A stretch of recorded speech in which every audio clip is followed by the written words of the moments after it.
We don't often hear the word covenant today, do we? A covenant simply refers to an agreement or promise, and today we're most likely to hear about it during a marriage ceremony. And yet the story of a covenant of partnership between God and his people is the narrative of the Bible.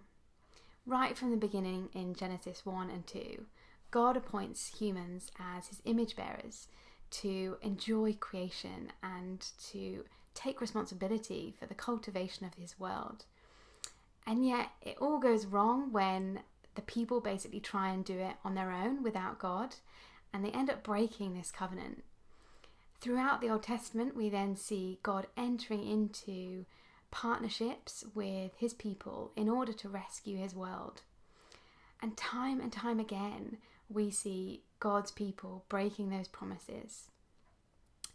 So what does God do? Well, God chose, and he continues to choose, to work out the divine purpose of creation through humans, through me and you. If God wanted to, he could definitely work independently of humans, but instead he decides to enter into partnership with us. Now, the climax of these partnerships comes in the form of the new covenant in Jesus. And through Jesus, God opens up a way for anyone to be in an eternal covenant with him.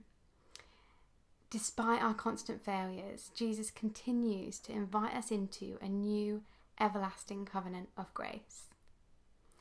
When we look at the story of Jesus, we begin to understand more of what our role in the covenant is. Through Jesus, we understand that covenant looks like selfless love, treating others with care and dignity, honour and respect. We're currently spending a lot of time with the people that we live with, aren't we? And probably means that they are getting on our nerves a little bit more than usual. But what would it look like to see those relationships as a commitment, as promises to each other to love one another? My flatmate and I have had more challenging conversations since the start of lockdown than we ever have.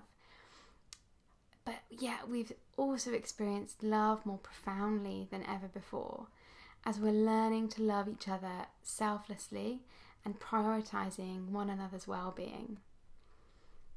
How could you be faithful this week to those you live with?